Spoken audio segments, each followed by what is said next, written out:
കേരളത്തിൻ്റെ ബഹുമാനപ്പെട്ട മുഖ്യമന്ത്രി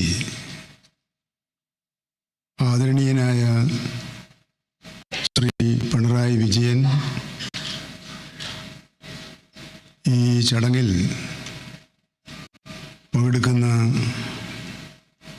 ബഹുമാനപ്പെട്ട പട്ടികജാതി വർഗ പിന്നോക്ക വിഭാഗ ക്ഷേമ വകുപ്പ് മന്ത്രി പ്രിയപ്പെട്ട ശ്രീ OR കേളു, നമുക്കെല്ലാം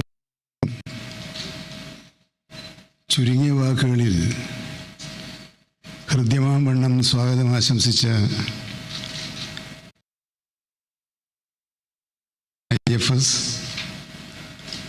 head of forest Rajesh Raveendran, ബഹുമാനപ്പെട്ട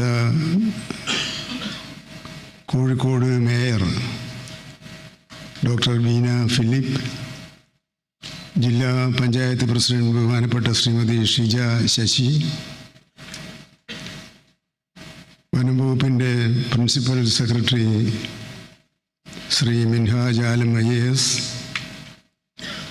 മറ്റ് ബഹുമാന്യരായ MLA-മാരെ, ജനപ്രതിനിധികളെ, പ്രിയപ്പെട്ട സഹോദരി സഹോദരന്മാർ,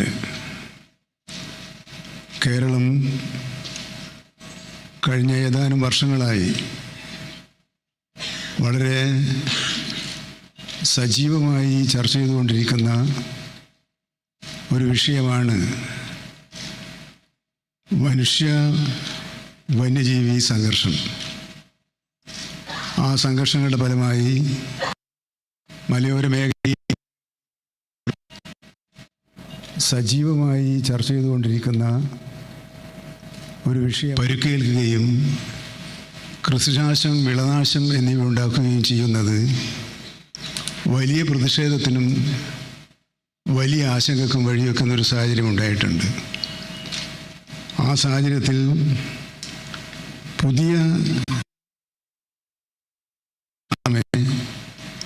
കർഷക സമൂഹത്തെ രക്ഷിക്കാനാവുകയുള്ളൂ എന്ന നിലപാടാണ് സ്വീകരിച്ചു പോന്നിട്ടുള്ളത്. മലയോര മേഖലയിൽ ജീവിക്കുന്ന കർഷക സമൂഹത്തോട് എല്ലാ കാലത്തും അവരുടെ ശരിയായ താല്പര്യങ്ങൾ സംരക്ഷിക്കുന്നതിന് വേണ്ടിയുള്ള നിലപാടാണ് ഈ സർക്കാരിനെ നയിക്കുന്ന ഇടതുപക്ഷ ജനാധിപത്യ മുന്നണി സ്വീകരിച്ചിട്ടുള്ളത്. ആ നയവുമായി റവന്യൂ വകുപ്പ്, പട്ടികജാതി പട്ടികവർഗ വകുപ്പ്, മറ്റ് വിവിധ വകുപ്പുകൾ, ആരോഗ്യ വകുപ്പ് തുടങ്ങിയ വിവിധ വകുപ്പുകൾ കൂടിച്ചേർന്നുകൊണ്ട് നിരവധിയായ പദ്ധതികൾ ആവിഷ്കരിച്ച് മുന്നോട്ട് പോകുന്നത് ഇപ്പോൾ ബഹുജനങ്ങളുടെ ശ്രദ്ധയിൽപ്പെട്ടു തുടങ്ങിയിട്ടുണ്ട്.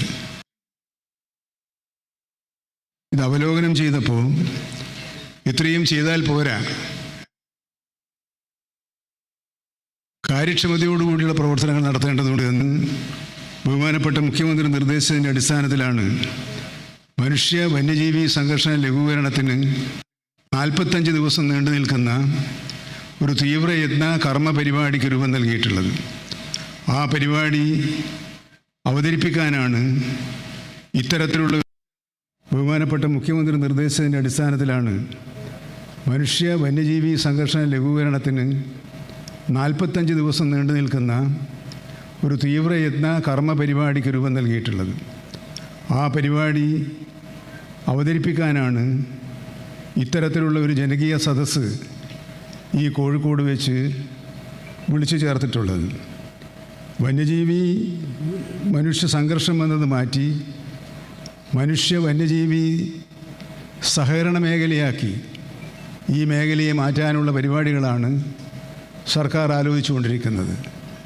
കേന്ദ്ര നിയമം മൂലം നമ്മുടെ വനംവകുപ്പ് നേരിടുന്ന പ്രതിസന്ധി മറികടക്കാൻ ബഹുമാനപ്പെട്ട മുഖ്യമന്ത്രി തന്നെ മുൻകൈയെടുത്ത് കേന്ദ്ര ഗവൺമെൻറ്റുമായി പലവട്ടം ആശയവിനിമയം നടത്തിയിട്ടുണ്ടെങ്കിലും ഞങ്ങൾ മന്ത്രിമാർ നേരിട്ട് ചെന്ന് ആ കാര്യം ബഹുമാനപ്പെട്ട കേന്ദ്ര വനം പരിസ്ഥിതി മന്ത്രാലയത്തിൻ്റെ ചുമതലയുള്ള ക്യാബിനറ്റ് മന്ത്രിയെ കണ്ട് സംസാരിച്ചെങ്കിലും ഇന്നും അത് സംബന്ധിച്ചൊരു തീരുമാനമെടുക്കാൻ കഴിയാത്ത സാഹചര്യത്തിൽ നിയമത്തിൻ്റെ പരിമിതിയിൽ നിന്നുകൊണ്ട് പുതിയൊരു നിയമനിർമ്മാണം സംസ്ഥാനത്തിൻ്റേതായി രൂപീകരിക്കുന്നതിനെക്കുറിച്ച് ആലോചിക്കണമെന്ന് മുഖ്യമന്ത്രി നിർദ്ദേശിക്കുകയുണ്ടായി.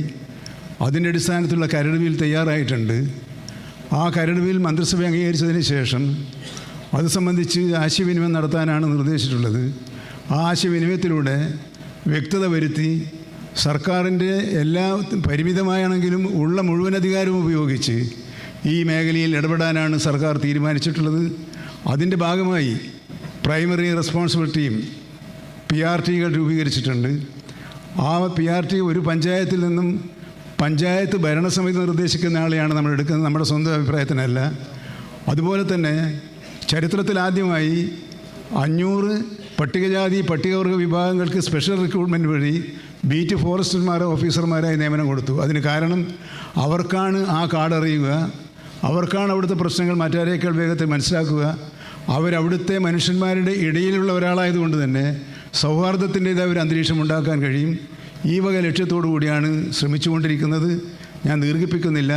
ഇത്തരത്തിലുള്ള നിരവധി പരിപാടികളുടെ ഭാഗമായി അന്തിമമായി ഒരു നയരേഖ രൂപീകരിച്ചുകൊണ്ടുള്ള കർമ്മ പദ്ധതിക്കാണ് വകുപ്പ് ആലോചിക്കുന്നത്.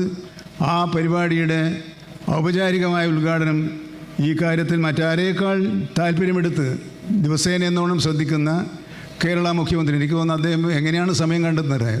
ഓരോ വകുപ്പിനും ദിവസവും നടക്കുന്ന കാര്യങ്ങൾ അന്വേഷിച്ച് എന്തെങ്കിലും ഉണ്ടെങ്കിൽ വിളിച്ചു പറഞ്ഞ് അത് പരിഹരിക്കാനുള്ള നിർദ്ദേശങ്ങൾ തന്ന് ഇത്ര കർമ്മോത്സുകനായി പ്രവർത്തിക്കാൻ അദ്ദേഹത്തിന് എങ്ങനെ കഴിയുന്നുവെന്ന് ഞാൻ പലപ്പോഴും അത്ഭുതപ്പെട്ടിട്ടുണ്ട്.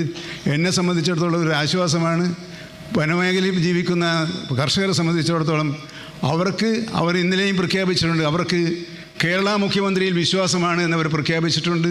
അദ്ദേഹത്തിൻ്റെ വിശ്വാസവും നിശ്ചയദാർഢ്യവും വന്യജീവി മനുഷ്യ സംഘർഷത്തിന് പകരം വന്യജീവി മനുഷ്യ സൗഹാർദ്ദ മേഖലയാക്കി നമ്മുടെ മലയോര മേഖലയെ മാറ്റിയെടുക്കാനുള്ള ശ്രമങ്ങൾക്കുള്ള തുടക്കമാണ് അദ്ദേഹം കുറിക്കുന്നത്. ആ ചടങ്ങ് നിർവഹിക്കാൻ ഇവിടെ എത്തിച്ചേർന്ന ബഹുമാനപ്പെട്ട മുഖ്യമന്ത്രിയെ നിങ്ങളുടെ ഓരോരുത്തരുടെയും പേരിലും വനംവകുപ്പിൻ്റെ പേരിലും എൻ്റെ വ്യക്തിപരമായ പേരിലും എൻ്റെ കൃതജ്ഞത അറിയിച്ചുകൊണ്ട് ഭദ്രദീപം